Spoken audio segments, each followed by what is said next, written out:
ಸಿಂಧನೂರಿನ ಮಹಾತ್ಮ ಗಾಂಧಿ ಜೈ ಜವಾನ್ ಜೈ ಕಿಸಾನ್ ಜನಸೇವಾ ಸಂಘ ಕರ್ನಾಟಕ ತಾಲೂಕು ಸಮಿತಿ ಸಿಂಧನೂರಿನಿಂದ ಇವತ್ತಿನ ಒಂದು ಪುಲ್ವಾಮಾ ದಾಳಿಯಲ್ಲಿ ಹುತಾತ್ಮರಾದಂಥ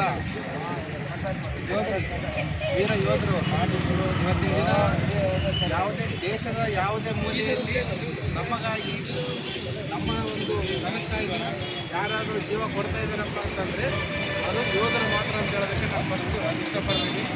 ಅಂಥ ಯೋಧರು ಸರ್ವೀಸ್ ಸಾವಾಗಿದೆ 40 ಜನರದ್ದು. ಅವತ್ತಿನ ದಿನ 2019ರಲ್ಲಿ ಸರ್ವೀಸ್ ಸಾವಾದಾಗ ಈ ದೇಶದಲ್ಲಿ ಕಂಪನಿ ಮಾಡಿದ್ದೀವಿ. ಅಂಥ ಒಂದು ದಿನವನ್ನು ನಿಜವಾದ ಕರ್ತವ್ಯ ಮತ್ತು ಈ ದೇಶದಲ್ಲಿ ಹೊಂದಿರುವಂಥ ಪ್ರತಿಯೊಬ್ಬ ವ್ಯಕ್ತಿಯ ಒಂದು ಆದ್ಯ ಕರ್ತವ್ಯ ಅಂತ ಹೇಳೋದಕ್ಕೆ ಇಷ್ಟಪಡ್ತೀನಿ. ಇವತ್ತಿನ ದಿನ ನಿಜವಾಗಲೂ ನಾವು ಸ್ಟೇಟಸ್ನೆಲ್ಲ ನೋಡ್ತೀವಿ. ಒಂದು ದುರಂತ ಏನಪ್ಪ ಅಂತಂದರೆ ದೇಶಾಭಿಮಾನ ಕೇವಲ ವಾಟ್ಸಪ್ ಸ್ಟೇಟಸ್ಗಳಿಗೆ ಸೀಮಿತ ಇದೆ. ಅದು ಬಿಡಬೇಕು. ಇವತ್ತಿನ ದಿನ ಏನಪ್ಪ ಅಂತಂದರೆ ಯಾವುದಾದ್ರೂ ಒಂದು ಕಾರ್ಯಕ್ರಮ ಸಿಂಧನೂರಿನಲ್ಲಿ ಆಗ್ತಾ ಇದೆ, ಒಂದು ದೇಶಭಕ್ತಿ ಬಗ್ಗೆ ಮತ್ತು ದೇಶಾಭಿಮಾನ ಬೆಳೆಸುವ ಬಗ್ಗೆ, ಒಂದು ಸೈನಿಕರ ಬಗ್ಗೆ, ಒಂದು ರಾಷ್ಟ್ರಭಕ್ತಿ ಬೆಳೆಸುವ ಬಗ್ಗೆ ಒಂದು ಕಾರ್ಯಕ್ರಮ ನಡೀತಾ ಇದೆಯಪ್ಪ ಅಂತಂದರೆ ದೇಶಾಭಿಮಾನಿಗಳು ಹೆಚ್ಚಿನ ಸಂಖ್ಯೆಯಲ್ಲಿ ಬಂದು ದಿನ ಇಂಥ ಕಾರ್ಯಕ್ರಮಗಳಿಗೆ ಸಪೋರ್ಟ್ ಮಾಡಬೇಕು.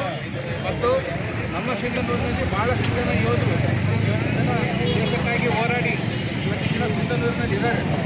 ಅಂಥ ಒಂದು ಯೋಧರನ್ನು ನಾವು ಒಂದು ಗೌರವದಿಂದ ಕಾಣಬೇಕು ಮತ್ತು ಅವರಿಗೆ ನೀಡಬೇಕಾಗಿರುವಂಥ ಸೌಲಭ್ಯಗಳು ಎಲ್ಲರೂ ಇವತ್ತಿನ ದಿನ ಅವ್ರನ್ನ ಕೈ ನೋಡ್ಬೇಕು.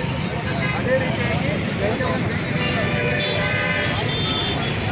ಇವತ್ತಿನ ಸೈನಿಕರ ಬಗ್ಗೆ ಆಗಲಿ ಮತ್ತು ದೇಶದ ಯಾವುದೇ ಒಂದು ಮೂಲೆಯಲ್ಲಿ ದೇಶಾಭಿಮಾನದ ಬಗ್ಗೆ ಆಗಲಿ ಇಂಥ ಕಾರ್ಯಕ್ರಮ ಅವರಿಗೆ ಪ್ರಜೆಯಾಗಿ ನಮ್ಮ ಕರ್ತವ್ಯ ಏನು ಅಂತಂದರೆ ಆ ಒಂದು ಸಂಘಟನೆಗೆ ನೈತಿಕ ಬೆಂಬಲ ನೀಡಬೇಕು.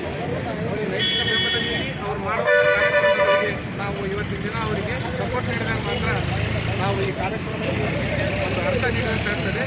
ಅದೇ ರೀತಿಯಾಗಿ ಈ ಒಂದು ಕಾರ್ಯಕ್ರಮ ಇವತ್ತಿನ ದಿನ ಸಣ್ಣದಾಗಿರ್ಬೋದು, ಮುಂದಿನ ದಿನಗಳಲ್ಲಿ ದೊಡ್ಡದಾಗಲಿ ಮತ್ತು ಇದೇ ರೀತಿ ನಿರಂತರವಾಗಿ ಸಂಘಟನೆಯಿಂದ ಕಾರ್ಯಕ್ರಮಗಳಾಗಲಿ ನಮ್ಮ ಸಂಘಟನೆಯ ಮುಖ್ಯಸ್ಥರಾದ ವೀರಭದ್ರಯ್ಯ ಅವರ ಜೊತೆಗೆ ನಾವು ಸದಾಕಾಲ ಇರ್ತೀವಿ ಅಂತ ನಾನು ಮಾತಾಡಿದ್ದೇನೆ.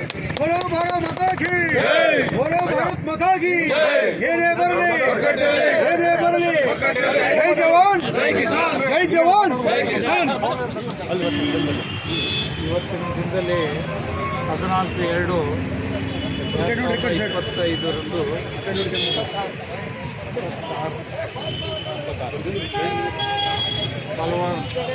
ದಾಳಿಯಲ್ಲಿ 42 ಜನ ಸೈನಿಕರು ಹುತಾತ್ಮರಾಗಿದ್ದಾರೆ.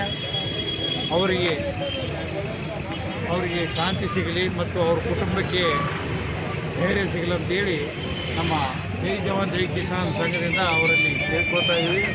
ಅವ್ರ ಕುಟುಂಬಕ್ಕೆ ಮತ್ತು ಅವರ ಮಕ್ಕಳಿಗೆ ಸರ್ಕಾರದಿಂದ ಏನು ಯೋಜನೆ ಸಿಗಬೇಕಾಗಿದೆ ಅದೆಲ್ಲ ಸರ್ಕಾರ ಸರಿಯಾಗಿ ಅವರಿಗೆ ಒದಗಿಸಬೇಕು. ಮತ್ತು ಇಂಥ ಸೈನಿಕರ ಹುತಾತ್ಮ ದಿನದ ಸಂದರ್ಭದಲ್ಲಿ ಸಿಂಧನೂರಿನಲ್ಲಿರುವಂಥ ಎಲ್ಲ ಮಾಜಿ ಸೈನಿಕರು ಮತ್ತು ಮಾಜಿ BSF ಸೈನಿಕರು ಮತ್ತು ಅರೆ ಸೈನಿಕರು ಮತ್ತು ಯೂನಿಫಾರ್ಮ್ ಹಾಕುವಂಥ ಎಲ್ಲ ನಿವೃತ್ತ ನೌಕರಿದಾರರು ಕೂಡ ಇಂಥ ಸಂದರ್ಭದಲ್ಲಿ ಭಾಗವಹಿಸಿ ಎಲ್ಲ ಸಭೆಗೆ ಮತ್ತು ಹುತಾತ್ಮರಿಗೆ ಒಂದು ನಮನ ಸಲ್ಲಿಸುವಂಥ ಕೆಲಸ ಎಲ್ಲರೂ ಮಾಡಬೇಕಂತೇಳಿ ನಾವು ಜೈ ಜವಾನ್ ಜೈ ಕಿಸಾನ್ ಸಂಘದಿಂದ ಅವರಲ್ಲಿ ಮನವಿ ಮಾಡಿಕೊಡ್ತೀವಿ.